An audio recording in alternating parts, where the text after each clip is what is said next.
Il y a moins d'une semaine, je lançais, à l'occasion du grand meeting des Européennes de reconquête, l'opération du grand dévoilement. L'objectif de cette opération, c'est de montrer et dénoncer le phénomène d'islamisation de notre pays et de notre continent. Alors pour cette première étape du grand dévoilement, je vous emmène en Allemagne, à Francfort, où je voulais vous montrer l'opération conduite par le maire islamo-gauchiste de la ville, qui à l'occasion du Ramadan a tout simplement illuminé l'une des rues les plus chics de sa ville, avec des guirlandes sur lesquelles apparaissent Happy Ramadan, mais aussi le fameux croissant islamique. Venez, je vous montre.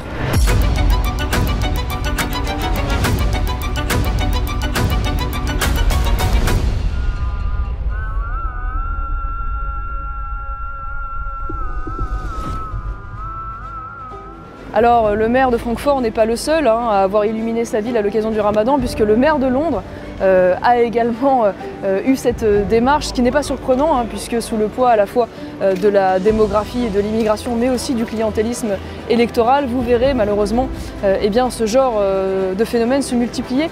Alors peut-être vous vous dites que finalement en France on est quand même très loin de cette situation, mais vous vous trompez, parce que regardez bien autour de vous, depuis lundi, premier jour du Ramadan, en réalité notre pays vit déjà à l'heure islamique.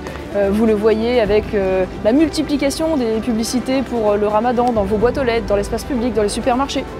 Vous le voyez avec le service public, France 2, qui a programmé une grande nuit du Ramadan.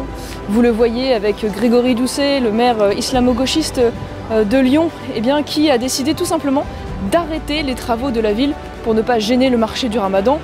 Et vous le verrez bientôt avec tous ces élus qui se précipiteront dans les mosquées pour aller rompre le jeûne en violation de la laïcité pourtant qu'ils sont censés défendre. Et le plus terrible, c'est qu'au moment même où tous ces élus promeuvent finalement le Ramadan dans notre société, de manière générale, ils tendent à vouloir effacer nos racines chrétiennes et effacer nos fêtes traditionnelles comme Noël. Souvenez-vous, il y a quelques semaines de cela, en période d'hiver, je vous emmenais à Nantes, où là aussi le maire islamo-gauchiste a tout simplement voulu annuler Noël et a refusé d'illuminer la ville à cette occasion.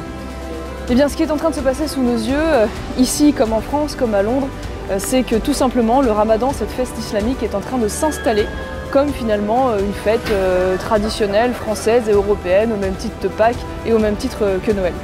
Et le plus dramatique, au-delà de ce basculement civilisationnel, c'est que cela exerce une véritable pression sur nos sociétés. Souvenez-vous de ce jeune garçon de 13 ans qui, il y a quelques années, à Lyon d'ailleurs, là encore, s'était fait lyncher pour avoir simplement mangé une sucette en période du Ramadan. Souvenez-vous de cet homme de 45 ans qui lui aussi s'était fait tabasser pour avoir bu un café en cette même période. Souvenez-vous de cette serveuse de Nice qui s'était fait, elle, gifler pour avoir simplement servi de l'alcool. On est aujourd'hui dans notre pays face à des marques comme Evian qui s'excusent d'avoir simplement encouragé à boire de l'eau en période de Ramadan. Et donc, force est de constater aujourd'hui que la pression de cette charia alimentaire, elle s'exerce par peur, par crainte, sur l'ensemble de la société. Jusque dans nos cours d'école.